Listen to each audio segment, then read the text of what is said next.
Hello students, मैं वैभव गिरी आप सभी का मेरे यूट्यूब चैनल पर स्वागत करता हूं। और आज की क्लास में हमारा टॉपिक है सरफेस केमिस्ट्री। बहुत ही नया चैप्टर हम लोग स्टार्ट करने जा रहे हैं। बहुत ही इजी टॉपिक है, बहुत ही इंटरेस्टिंग टॉपिक है। और ये समझ लीजिए कि बोर्ड एग्जाम हो, कोई भी स्टेट बोर्ड हो, और अगर सरफेस केमिस्ट्री से कुछ नहीं आ रहा है तो ऐसा हो ही नहीं सकता, ये असंभव वाली बात हो गई है। बहुत ही इंटरेस्टिंग, बहुत ही ईजीएस्ट टॉपिक है और बड़े ध्यान से समझिएगा। मैं आपको एक एक करके इसकी बहुत ही बारीक चीज़ें और बहुत ही इंटरेस्ट के साथ आपको पढ़ाऊंगा, आपको पूरा समझ में आने वाला है। बस एक छोटी सी रिक्वेस्ट है, अगर आप चैनल पर नए हैं तो इस चैनल को सब्सक्राइब जरूर कर दीजिएगा और इसके बाद हम लोग आगे बढ़ते हैं। तो चलिए स्टार्ट करते हैं सरफेस केमिस्ट्री।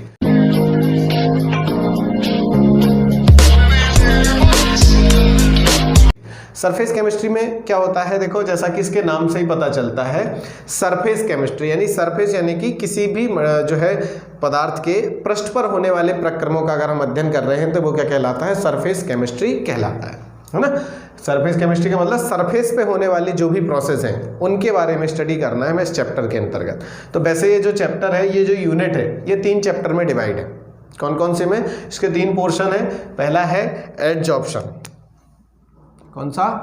एडजॉर्प्शन, ठीक है। दूसरा है कोलॉइडल स्टेट और तीसरा है कैटालिस्ट। तो कोलॉइडल स्टेट और कैटालिस्ट के बारे में आगे आने वाले वीडियो में मैं आपसे बात करूंगा।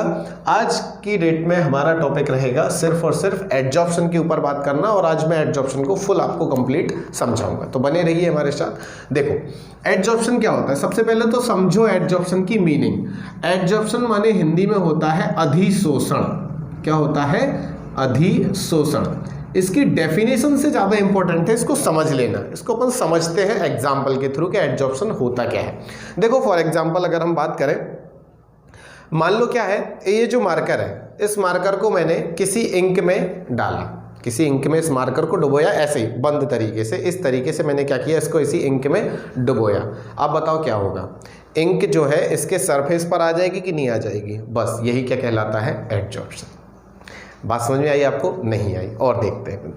ये फर्श है, इस फर्श पर मैंने क्या किया, पानी डाल दिया या इंक डाल दी, कुछ भी डाल दिया, कोई भी लिक्विड मटेरियल इस फर्श पे मैंने डाल दिया। लिक्विड क्या, कुछ कोई भी हो सकता है, मैंने उस पर डाल दिया। बताओ क्या हो गया? एडजॉर्प्शन। ठीक है। मतलब कहने का ये सर कि जब किसी भी मटेरियल के जो मॉलिक्यूल हैं, ठीक है, वो किसी दूसरे मटेरियल के सरफेस पर आकर बैठ जाएं, चिपक जाएं, तो वो क्या कहलाता है? ऐसा फिनोमेना क्या कहलाता है? अधिशोषण कहलाता है, यानी कि एडजॉर्प्शन कहलाता है। क्या कहलाता है? एडजॉर्प्शन यानी कि अधिशोषण। या ये इसकी डेफिनेशन नहीं है, मैंने आपको समझाने के लिए बोला। डेफिनेशन में हम इस तरीके से बोल सकते हैं कि एडजॉर्प्शन एक ऐसा फिनोमेना होता है, ऐसी प्रोसेस होती है जिसमें किसी भी पदार्थ के जो कण हैं या उनकी जो सांद्रता है, किसी भी पदार्थ के मॉलिक्यूल की जो कॉन्सेंट्रेशन है, सांद्रता है, वो दूसरे पदार्थ के सरफेस पर ज़्यादा रहती है, बल्क में कम रहती है। बल्क माने होता है अंदर तक कम रहती है, उसके अंदर तक नहीं जा पाती है। जैसे मान लो मार्कर को मैंने इंक में डुबोया, तो जो स्याही है, इंक जो है, वो कहाँ? इसके सरफेस पर ही तो है, इसके अंदर तो नहीं गई ना अभी, क्योंकि मार्कर बंद है, इसके अंदर नहीं गई। तो अंदर नहीं गई, इसका मतलब इसके बल्क में प्रवेश नहीं की, सिर्फ कहाँ है? सरफेस पर। तो बताओ इंक की कॉन्सेंट्रेशन कहाँ ज़्यादा है? सरफेस पर ज़्यादा है। तो हम क्या बोलेंगे कि एडजॉर्प्शन एक ऐसा फिनोमेना होता है जिसमें किसी पदार्थ के कणों की सांद्रता दूसरे पदार्थ के सरफेस पर ज़्यादा रहती है, बल्क में नहीं। क्या कहलाता है? अधिशोषण कहलाता है। तो आपको समझ गए होंगे अधिशोषण क्या होता है। अब अधिशोषण में कुछ भी हो सकता है। ये है, ये जो मान लो ये मैंने पेन से लिखा और इस पे लिख दिया, तो बताओ इस पेन की जो इंक है वो इसके सरफेस पर क्या हो गई? एडजॉर्ब हो गई ना। तो इसको क्या कहेंगे हम? अधिशोषण कहेंगे। ये प्रोसेस क्या कहलाई? अधिशोषण। मैं यहाँ खड़ा हूँ तो ये क्या है? अधिशोषण। आप आए हो, बेंच पे बैठे हो, ये क्या है? अधिशोषण। तो कोई भी चीज ये अधिशोषण के अंतर्गत आती है। दूसरा इसमें हमें पढ़ना है अधिशोषण के अलावा कि भाई एब्जॉर्प्शन क्या होता है। ध्यान रखना, सिर्फ एक ही फर्क है, एडजॉर्प्शन में डी और एब्जॉर्प्शन में बी। थोड़ा सा फर्क है लेकिन बहुत बड़ा फर्क है। एब्जॉर्प्शन माने होता है अवशोषण। क्या होता है? अवशोषण। आई थिंक आप इसको समझते हैं, अवशोषित हो गया या अवशोषण आप समझते हैं। अवशोषण का मतलब है कि यदि किसी पदार्थ के जो कण हैं वो सरफेस ना रह के उसके बल्क में प्रवेश कर दें। मान लो इस पेन में एक अंदर क्या रहेगा, इसको जब अपन खोलते हैं तो उसको क्या बोलते हो आप, हमारे यहाँ उसको सुत्ता बोला जाता है, ठीक है, जो भी आप उसको बोलते हो। वो क्या करते हैं, उसको अगर अपन किसी, या चलो इससे समझ में नहीं, आप कॉटन ले लो, रुई जो होती है कॉटन, उसको क्या करो आप पानी में डालो, तो बताओ पानी क्या होगा, केवल सरफेस पर रहेगा रुई के या उसके अंदर चला जाएगा, अंदर चला जाएगा कि नहीं कहलाएगा। तो ऐसी, तो मतलब कहने का मतलब कॉटन ने पानी को एब्जॉर्ब कर लिया, क्या कर लिया, एब्जॉर्ब कर लिया। यहाँ क्या था, यहाँ मार्कर ने इंक को एड्जॉर्ब कर लिया, क्या किया, एड्जॉर्ब, अधिशोषित कर लिया, और ये क्या कर रहा है, एब्जॉर्ब कर लिया। फर्क समझ रहे हो दोनों में, रुई है, जा समझ लो, पानी है, पानी को हमने फर्श पे डाला, तो बताओ फर्श पे, मान लो चिकना फर्श है, टाइल्स लगी हुई हैं, इस फर्श पे मैंने पानी को डाला, तो बताओ पानी जो है सरफेस पर रहा या सरफेस के अंदर चला गया। अगर टाइल्स लगी हैं तो सरफेस पे ही रहेगा, अंदर तो नहीं जा पाएगा ना, तो ये कहलाया एड्जॉर्प्शन। क्या कहलाया, एड्जॉर्प्शन। लेकिन यही फर्श अगर मिट्टी का हो, किसका हो, मिट्टी है, मान लो मिट्टी है, खेत है, और इस पर मैं पानी को डालूंगा, बताओ क्या होगा, पानी सरफेस पर रहेगा या अंदर चला जाएगा, बिल्कुल सही बात, अंदर चला जाएगा। तो ये क्या कहलाया, एब्जॉर्प्शन। क्या कहलाया, एब्जॉर्प्शन। अब दो चीजें और आपको समझनी है, एक होता है एड्जॉर्बेट, क्या होता है, एड्जॉर्बेट, और एक होता है एड्जॉर्बेंट। एक होता है एड्जॉर्बेट और एक होता है एड्जॉर्बेंट। एड्जॉर्बेट क्या कहलाता है, इसको हम हिंदी में बोलते हैं अधिशोष्य। क्या बोलते हैं, अधिशोष्य, और इसको बोला जाता है अधिशोषक। नोट्स आप बनाते चलना ताकि आपको बाद में एक एक चीज अच्छे से क्लियर होती चले। मेरे साथ साथ आप नोट्स बनाते जाएं, वीडियो को पॉज करके नोट्स जरूर बनाते जाएं, ठीक है। तो ये क्या हो गया, एड्जॉर्बेट और एड्जॉर्बेंट। आपने सॉल्यूशन चैप्टर पढ़ा, सॉल्यूशन चैप्टर में क्या है, एक होता है सॉल्यूट और एक होता है सॉल्वेंट, दोनों को मिश्रण कर दो तो क्या बन जाता है, सॉल्यूशन। सेम वैसा ही है, एक होता है एड्जॉर्बेट और एक होता है एड्जॉर्बेंट, अधिशोष्य और अधिशोषक। जैसे इसकी डेफिनेशन नहीं समझो, बस समझ में आ जाना चाहिए कि कौन क्या होता है। जैसे मान लो मैंने पानी को फर्श पे डाला, तो जिसके ऊपर डाला वो कहलाता है अधिशोषक, और जो कुछ भी डाला वो क्या कहलाता है, अधिशोष्य। बात समझ में आई आपको। मैंने इंक में इस मार्कर को डाला था तो क्या हुआ, मार्कर क्या हो गया, मार्कर हो गया। अब यहाँ पे कंडीशन दूसरी है, भले ही मैंने क्या किया था, ये सॉल्यूशन चैप्टर जैसा आप रिलेट मत करना इसको। यहाँ क्या हुआ, यहाँ मैंने भले ही मार्कर को इंक में डाला, लेकिन हुआ क्या, इंक इस मार्कर के सरफेस पर अधिशोषित हो गई। क्या हुआ, इंक इस मार्कर के सरफेस पर अधिशोषित हो गई। तो जो अधिशोषित हो जाए वो कहलाता है क्या, अधिशोष्य, और जिस पदार्थ के पृष्ठ पर अधिशोषित हो जाए वो कहलाता है अधिशोषक। सीधी बात है, जिस भी मटेरियल के सरफेस पर कुछ हो जाए वो कहलाता है एड्जॉर्बेंट, और जो पदार्थ अधिशोषित होता है वो कहलाता है एड्जॉर्बेट। राइट, समझे आप बात को, ठीक। अब तीसरा एक होता है शोषण। क्या कहलाता है, शोषण। एक होता है अधिशोषण और एक होता है अवशोषण, ये कहलाता है शोषण यानी शोषण। ये क्या होता है, इसमें एड्जॉर्प्शन और एब्जॉर्प्शन साथ साथ होता है, एक ही साथ। जैसे फॉर एग्जांपल मैंने कॉटन ली, रुई, और उसको किसी इंक में डाल दिया, तो बताओ क्या होगा, इंक के जो मॉलिक्यूल हैं वो रुई के सरफेस पर तो रहेंगे ही रहेंगे, साथ साथ अंदर भी हो जाएंगे, अंदर भी चले जाएंगे कि नहीं चले जाएंगे। जो इंक है वो रुई के सरफेस पर तो रहेगी, साथ साथ क्या हो जाएगी, अंदर चली जाएगी। तो वो क्या कहलाता है, ऐसा फिनोमिना क्या कहलाता है, शोषण कहलाता है। क्या कहलाता है, शोषण।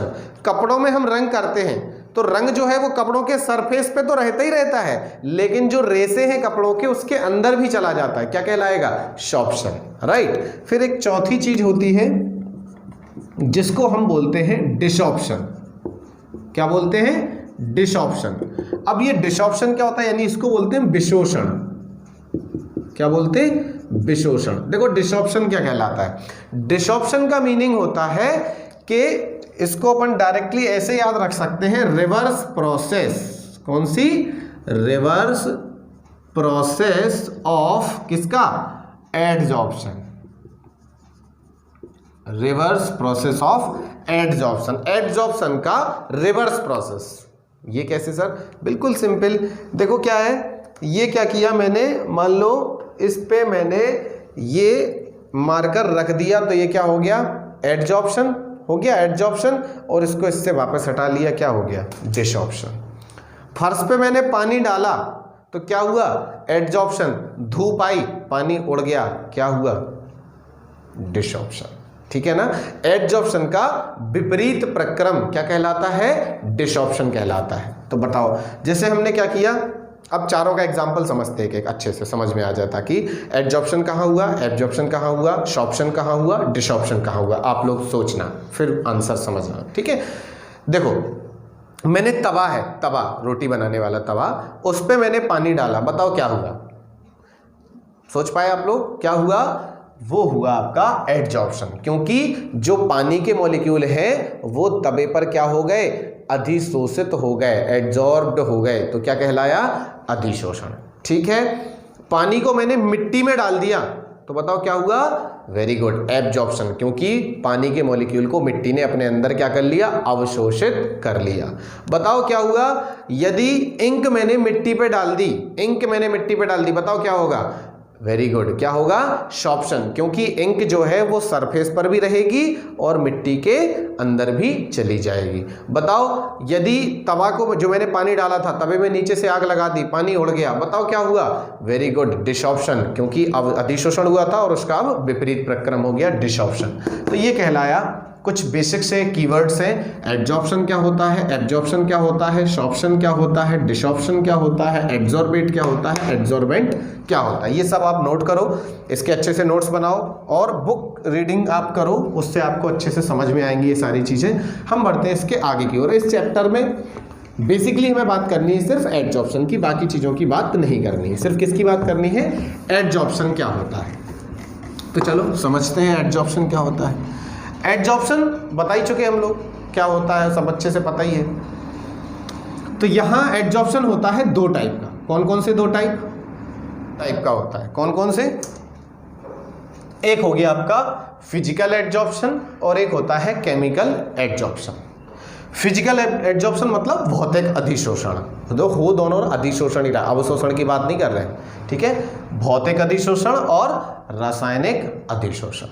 ठीक है, भौतिक अधिशोषण और रासायनिक अधिशोषण दोनों में बहुत मेन से डिफरेंस है, समझते हैं अपन करके। इसमें क्या होता है कि जो एड्जॉर्बेट होता है और एड्जॉर्बेंट होता है, समझ रहे हैं ना अब ये दोनों क्या क्या होते हैं। एड्जॉर्बेट यानी जो क्या होता है अधिशोषित होता है, एड्जॉर्बेंट जिस पदार्थ के पृष्ठ पर अधिशोषित होता है। ठीक है ना, तो एड्जॉर्बेट और एड्जॉर्बेंट के मध्य क्या होते हैं, weak van der Waals forces of attraction होते हैं। यहां एड्जॉर्बेट और एड्जॉर्बेंट के मध्य क्या होते हैं, दुर्बल वांडरवाल बल के द्वारा ये एक दूसरे से बंधे रहते हैं, कौन, भौतिक अधिशोषण। जबकि केमिकल एडजॉर्प्शन में क्या होता है कि एड्जॉर्बेट और एड्जॉर्बेट और एडजॉर्प्शन के मध्य क्या होते हैं, केमिकल बॉन्ड होते हैं। ठीक है ना, ये क्या होता है इसमें, इन दोनों के मध्य एड्जॉर्बेट और एड्जॉर्बेंट के मध्य में क्या होते हैं, दुर्बल वांडरवाल बल होते हैं, जबकि इनमें क्या होते हैं, केमिकल बॉन्ड होते हैं। अब इससे हमें यह समझ में आता है कि दूसरा डिफरेंस क्या हो जाएगा कि ये किसी के भी मध्य हो सकता है और ये स्पेसिफिक होता है, सभी के मध्य नहीं बनता है। मतलब ऐसा कि देखो वांडरवाल बल तो कहीं भी किसी के मध्य भी हो सकते हैं। मैं यहाँ धरती पे खड़ा हूँ तो इस मेरे पैरों के और इस फर्श के बीच में भी क्या है, एक फिजिकल एडजॉर्प्शन है। ठीक है, लेकिन केमिकल एडजॉर्प्शन वही होगा जहां केमिकल बॉन्ड बनेंगे। राइट, हमने एक ईंट पे दूसरी ईंट से सीमेंट लगा के उसको रख दिया तो वहां क्या बन गई, केमिकल बॉन्ड। और अगर केवल एक ईंट दूसरी ईंट से बिना सीमेंट लगाए रख दी तो फिजिकल एडजॉर्प्शन, लेकिन उन दोनों ईंटों के बीच में सीमेंट लगा दी तो क्या हो जाएगा, केमिकल एडजॉर्प्शन। राइट, यदि हमने क्या किया, इसको इस इंक से हमने बोर्ड पे लिखा, इस तरीके से लिख दिया तो ये क्या हुआ, एक तरीके से फिजिकल एडजॉर्प्शन किसी के भी बीच हो सकता है। ठीक है ना, इसी पे लेकिन हमने क्या किया, कोई ऐसा मटेरियल लिया जो इस पे बिल्कुल परमानेंटली चिपक जाए, परमानेंट मार्कर से भी लिख सकते हैं, कुछ ऐसा कि जो खत्म ही ना हो, तो वो क्या हो जाएगा, केमिकल एडजॉर्प्शन हो जाएगा। ठीक है ना, तो केमिकल एडजॉर्प्शन का मतलब कि जब उसमें केमिकल बॉन्ड बन जाए। ठीक, तीसरा पे अंतर हो जाएगा इसमें, दो तो मैंने बताई थी, तीसरा क्या कि फिजिकल एडजॉर्प्शन को हम फिजियोसॉर्प्शन भी कहते हैं, फिजिसॉर्प्शन। ठीक है, क्या नाम होता है इसका, फिजिसॉर्प्शन। और केमिकल एड्जॉर्प्शन को हम केमिसॉर्प्शन भी कहते हैं। क्या कहते हैं? केमिसॉर्प्शन। ठीक है, फिजिकल एड्जॉर्प्शन को हम फिजिसॉर्प्शन कहते हैं और केमिकल एड्जॉर्प्शन को हम केमिसॉर्प्शन भी कहते हैं। ठीक, फोर्थ है अपना क्या कि देखो यहां टेम्परेचर का अगर अपन इफेक्ट देखें, टेम्परेचर का, तो टेम्परेचर जैसे जैसे इंक्रीज करोगे वैसे वैसे जो एड्जॉर्प्शन होगा, फिजिकल एड्जॉर्प्शन, वो क्या हो जाएगा? डिक्रीज हो जाएगा। टेम्परेचर बढ़ाओगे तो अधिशोषण क्या होगा? घटेगा। समझ लो ना यार, एग्जाम्पल से, कॉमन सेंस वाली बात है। देखो क्या करते हैं हम लोग, तवा पे हमने पानी लगाया, पानी डाला, ठीक है, तवे में आग लगा दी, बताओ टेम्परेचर बढ़ेगा तो पानी और ज़्यादा अच्छे से चिपक जाएगा या पानी उड़ जाएगा? बिल्कुल सही, पानी उड़ जाएगा। मतलब टेम्परेचर बढ़ाएंगे तो एड्जॉर्प्शन क्या होता है? एड्जॉर्प्शन घटता है। जब जब भी हम टेम्परेचर बढ़ाएंगे एड्जॉर्प्शन क्या होगा? घटेगा। ठीक है, लेकिन अगर हम बात करें केमिकल एड्जॉर्प्शन की, तो यहां टेम्परेचर बढ़ाने पर पहले क्या होता है, ये आप नोट कर लेना, मैं लिखा नहीं रहा इसको। यहां टेम्परेचर बढ़ाने पर पहले बढ़ता है फिर घटता है। पहले क्या करता है? बढ़ता है फिर घटता है। टेम्परेचर अगर अपन बढ़ाएं तो टेम्परेचर, इफेक्ट ऑफ टेम्परेचर क्या हो गया? फर्स्ट इंक्रीज, पहले बढ़ेगा, देन डिक्रीज, फिर घटेगा। पहले बढ़ेगा फिर घटेगा। ये ऐसा क्यों होता है? क्योंकि ऐसा क्या इसलिए होता है, शुरू में जो हम टेम्परेचर देते हैं इनके मॉलिक्यूल्स को, शुरू में जो हमने टेम्परेचर के रूप में एनर्जी दी, तो वो एक्टिवेशन एनर्जी की तरह कार्य करती है, सक्रियण ऊर्जा की तरह कार्य करती है, जिससे बॉन्ड उनके बीच और मजबूत हो जाते हैं। इसलिए पहले बॉन्ड जब और मजबूत हो जाते हैं तो टेम्परेचर बढ़ाने पर अधिशोषण क्या होता है? बढ़ता है। फिर जब और टेम्परेचर ज्यादा होता है तब बॉन्ड टूटना स्टार्ट होते हैं, फिर इनकी जो है घटती है ये। ठीक, और चौथा है क्या? 3-4 अंतर मैंने बता दिए, इतने सफिशिएंट है। और इसमें एक और अंतर आपको मैं बता दे रहा हूं। अंतर एक है कि देखो जब जब बॉन्ड बनते हैं, ठीक है, जब जब भी बॉन्ड बनेंगे तब तब उनको एनर्जी देनी पड़ती है ना, हीट या ऊष्मा एनर्जी देनी पड़ती है। और जब भी बॉन्ड टूटते हैं एनर्जी हमें प्राप्त होती है। ठीक है, एनर्जी हमें मिलती है, जिसको अपन हीट एंथैल्पी भी बोलते हैं या एड्जॉर्प्शन एंथैल्पी हम यहाँ पे बोलेंगे। तो एड्जॉर्प्शन एंथैल्पी यहाँ कैसी होती है? एड्जॉर्प्शन एंथैल्पी यानी ऊष्मा जो इससे निकलती है बॉन्ड को तोड़ने में, तो यहाँ निकलती है लो एंथैल्पी, और यहाँ कैसी होती है? हाई।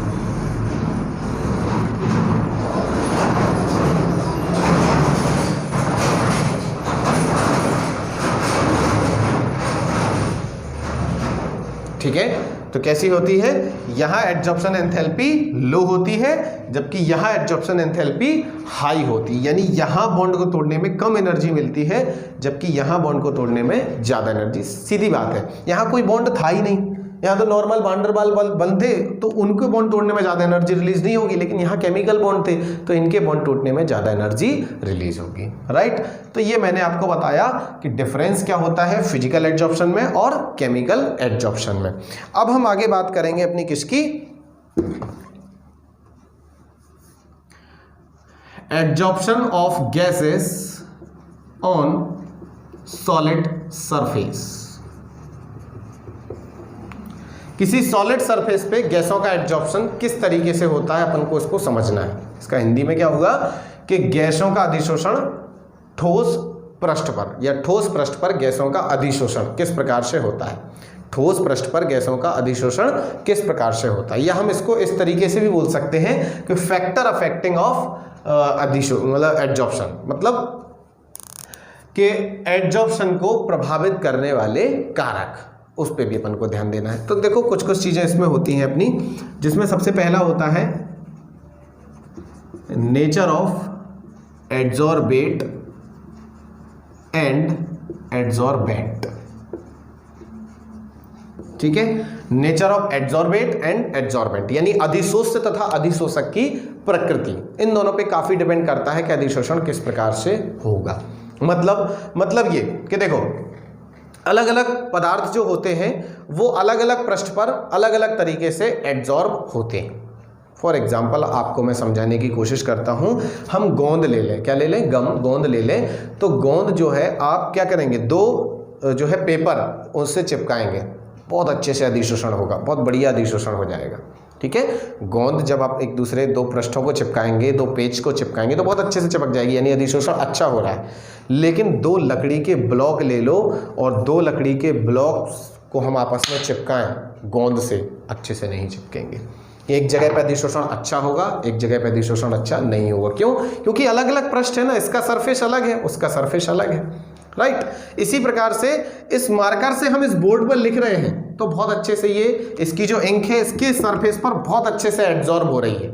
लेकिन इसी मार्कर से हम लकड़ी पे लिखें या किसी वॉल पर लिखें, दीवार पर लिखें, उतने अच्छे से नहीं चलेगा, ठीक है। या मान लो आप पेन है, आपका जो पेन है उस पर आप क्या करते हो, रफ कागज पे लिखो, बहुत अच्छे से काम करेगा, ठीक है, और मतलब अलग तरीके से काम करेगा। और अगर किसी आप जो है स्मूथ पेपर पे लिखो, अच्छे पेपर पे लिखो, फेयर कॉपी पे अच्छे से लिखो तो उसमें और अच्छे से काम करता है। मतलब अलग अलग पृष्ठ जो होते हैं, सरफेस होते हैं, उन पर अलग अलग तरीके से एडजॉर्प्शन होता है, अलग अलग तरीक़े से, ठीक।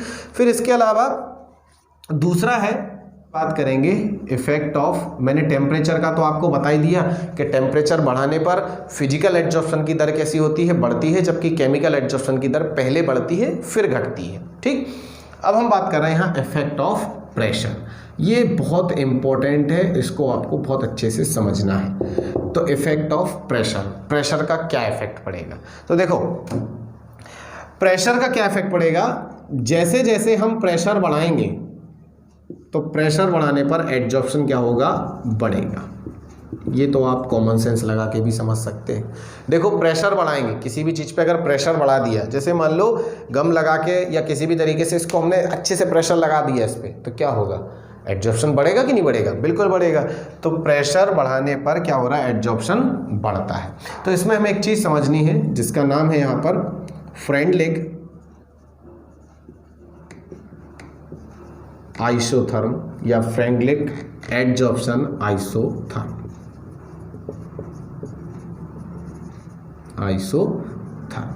Freundlich adsorption isotherm. ये बहुत अच्छे से समझना आपको। फ्रेंडलिक अधिशोषण समतापी, इसको हिंदी में क्या बोलते हैं हम, फ्रेंडलिक अधिशोषण समतापी। समतापी का मतलब एक ऐसा ग्राफ जो हम बनाने जा रहे हैं जो कांस्टेंट टेम्परेचर पे हुआ। तो वैसे फ्रेंडलिक अधिशोषण समतापी का एक फॉर्मूला है जो इन्होंने दिया था कि x/m is directly proportional to p की पावर 1/m, जहाँ n एक कांस्टेंट है जिसकी वैल्यू हमेशा 1 से ज़्यादा होगी, ठीक है। मतलब 0 से 1 के बीच में होगी, आप इस तरीके से भी मान सकते हो। इसकी वैल्यू कैसी होगी, 0 से 1 के बीच होगी या 1 के बराबर होगी, ठीक है। x/m is directly proportional, p क्या है, प्रेशर, यहाँ x क्या है, x/m को कंबाइंड रूप से हम बोलते हैं, x/m को कंबाइंड रूप से बोलते हैं हम amount of gas adsorbed, amount of gas adsorbed मतलब अधिशोषित गैस की मात्रा। क्या बोलते हैं, अमाउंट ऑफ गैस एड्जॉर्ब मतलब अधिशोषित गैस की मात्रा। यहाँ x जो है वो है अमाउंट ऑफ, वैसे कंबाइंड रूप में अधिशोषित गैस की मात्रा बोलते हैं, लेकिन यहाँ x है amount of gas and m है amount of solid, amount of solid, ठीक है। तो समझते हैं, एक ग्राफ बनाया इन्होंने इस तरीके से, ये है प्रेशर और ये है अमाउंट ऑफ गैस एड्जॉर्ब, यानी गैस एड्जॉर्ब और प्रेशर के बीच में लिखा। यहाँ टेम्परेचर कैसा है, कांस्टेंट, टेम्परेचर को हमने किस प्रकार से रखा, कांस्टेंट रखा। तो देखो इन्होंने क्या एब्जॉर्ब किया इसमें कि जैसे जैसे हम प्रेशर बढ़ाते हैं तो प्रेशर बढ़ाने पर शुरुआत में क्या होता है, प्रेशर जैसे जैसे बढ़ाएंगे वैसे वैसे अधिशोषण की दर भी कैसी होगी, बढ़ेगी, यानी अधिशोषित गैस की मात्रा भी क्या होगी, बढ़ेगी। जैसे जैसे प्रेशर बढ़ाएंगे वैसे वैसे अधिशोषण क्या होगा, बढ़ेगा, एड्जॉर्प्शन क्या होगा, बढ़ेगा। फिर एक टाइम बाद प्रेशर बढ़ाएंगे तो एड्जॉर्प्शन बढ़ेगा, लेकिन उतने हिसाब से नहीं बढ़ेगा जैसा पहले बढ़ रहा था, अब थोड़ा सा कम बढ़ेगा। और एक टाइम ऐसा आएगा कि आप प्रेशर कितना भी बढ़ा लो, इस एड्जॉर्प्शन पर कोई भी इफेक्ट नहीं पड़ेगा। ये कुछ इस तरीके से अपन को कर्व यहाँ प्राप्त हुई कि पहले प्रेशर बढ़ाया तो एक पॉइंट तक क्या हुआ, जैसे जैसे प्रेशर बढ़ाया उस हिसाब से एड्जॉर्प्शन बढ़ा। फिर प्रेशर बढ़ाया तो एक टाइम तक प्रेशर बढ़ा, लेकिन एक इंटरमीडिएट वैल्यू तक बढ़ा, उस हिसाब से नहीं बढ़ा। और फिर इसके बाद प्रेशर आप चाहे जितना बढ़ाते जाओ, इस पर कोई भी इफेक्ट नहीं पड़ेगा। किस पर? गैस एब्जॉर्प्शन पर कोई भी इफेक्ट नहीं पड़ेगा। तो चलो इसको हम मान लेते हैं, ये जो है हमारा, ये है लो प्रेशर रीजन। क्या है? लो प्रेशर रीजन, यानी कि यहाँ कम प्रेशर वाला क्षेत्र है, और ये अपना है high pressure region, high pressure region. और यहाँ बीच में जो है वो है मॉडरेट या मीडियम प्रेशर रीजन। ठीक है, मॉडरेट प्रेशर रीजन। 3 रीजन इनने बनाए। अब अलग अलग रीजन पे अपन देखते हैं इसका एक्सप्लेन कैसे करेंगे। तो या मैं थोड़ा सा तरीके से इन्होंने, चलो इसको मान लो हम कोई पॉइंट दे देते, इसको हम यहाँ दे रहे हैं, या हम सीधा ऐसे लिखेंगे in low pressure region, low pressure region. यहाँ की बात करें हम थोड़ा, तो यहाँ क्या होगा, यहाँ फ्रेंडलिक ने बताया कि जो n की वैल्यू है वो कैसी होती है? 1 होती है। इस रीजन में n की वैल्यू कैसी होती है? 1 होती है। ठीक है, इस तरीके से। तो यहाँ जो x/m है, ठीक है, यहाँ जो x/m है, ये किस पे? ये p की पावर 1/n होता है ना, तो p की पावर 1/1 यानी कि x/m is directly proportional to p की पावर 1 होता है। यानी जैसे जैसे प्रेशर बढ़ाएंगे वैसे वैसे गैस एब्जॉर्प्शन बढ़ेगा यहाँ लो प्रेशर रीजन में। ठीक है, फिर आए हम लास्ट में हाई प्रेशर रीजन में। हाई प्रेशर रीजन में क्या होगा? रीजन माने क्षेत्र होता है। ठीक है, हाई प्रेशर रीजन में क्या होगा कि जैसे जैसे हमने प्रेशर बढ़ाया, हम देख रहे हैं कि प्रेशर का कोई भी इफेक्ट इस पे नहीं आ रहा है। चाहे जितना प्रेशर बढ़ा लो, एब्जॉर्प्शन बिल्कुल भी नहीं बढ़ रहा है, सेम है, जितना बढ़ चुका पहले बढ़ चुका। तो यहाँ जो x/m है ये कैसा होगा? p की पावर 0 के प्रोपोर्शनल होगा। मतलब प्रेशर का कोई भी इफेक्ट एब्जॉर्प्शन पे नहीं पड़ रहा है। फिर तीसरा आता है मॉडरेट प्रेशर रीजन पर। ठीक है, यहां क्या होगा मॉडरेट प्रेशर रीजन पर कि जैसे जैसे क्या हो रहा है, एब्जॉर्प्शन मतलब प्रेशर बढ़ा रहे हैं, वैसे वैसे एब्जॉर्प्शन मतलब इंटरमीडिएट वैल्यू पे बढ़ रहा है, थोड़ा सा बढ़ रहा है, घट रहा है, इस तरीके से। तो x/m is directly proportional to p की पावर 1/n। n एक कांस्टेंट है, यहाँ पर क्या है? कांस्टेंट है। तो बस इसमें हम जानते हैं प्रोपोर्शनल हटाएंगे तो x/m इज डायरेक्टली बराबर क्या हो जाएगा? ये प्रोपोर्शनल हटेगा तो यहाँ कांस्टेंट आ जाएगा k इंटू p की पावर 1/n। फिर यहाँ थोड़ा सा मैथमेटिकल दिखाने के लिए यहाँ दोनों तरफ आप लॉग ले सकते हो, तो ये हो जाएगा log x/m is equal to log k plus ये 1/n आगे आ जाएगा, तो 1/n log p। ये है आपका फ्रेंडलिक एब्जॉर्प्शन आइसोथर्म का फॉर्मूला, या आप जो है इसको इस तरीके से डिराइव कर सकते हैं। तो यहाँ ऑलमोस्ट आपका एक चैप्टर पूरा कंप्लीट हो गया। सरफेस केमिस्ट्री से रिलेटेड एक चैप्टर था आपका, कौन सा? एड्जॉर्प्शन। तो एड्जॉर्प्शन मैंने आपको पूरा कंप्लीट करा दिया। हमने क्या क्या सीखा इसमें? हमने एड्जॉर्प्शन सीखा, absorption, sorption, desorption, adsorbate, adsorbent. फिर हमने फिजिकल एड्जॉर्प्शन के बारे में बात करी, केमिकल एड्जॉर्प्शन के बारे में बात करी, दोनों में अंतर देखा हमने, सबका हमने इफेक्ट देखा, क्या क्या इफेक्ट पड़ता है, वो फैक्टर देखे जिनसे एड्जॉर्प्शन की दर बढ़ती या घटती है, और लास्ट में हमने फ्रेंडलिक एड्जॉर्प्शन आइसोथर्म का एक ग्राफ देखा और इस सूत्र का निगमन किया। यहाँ मैंने आपका कंप्लीट जो है एड्जॉर्प्शन का चैप्टर कंप्लीट करा दिया है। आगे आने वाले वीडियो में मैं आपको इसका अगला चैप्टर जो कि कोलॉइडियल स्टेट है, एक बड़ा ही इंटरेस्टिंग चैप्टर है, उसके बारे में बात करेंगे। ध्यान रखिएगा यूनिट अभी सरफेस केमिस्ट्री ही चल रही है, सिर्फ ये मैंने छोटे छोटे इसके चैप्टर हैं वो कंप्लीट करा दिए हैं। ठीक है, मिलते हैं इसकी नेक्स्ट वीडियो में, तब तक के लिए गुड बाय, थैंक यू।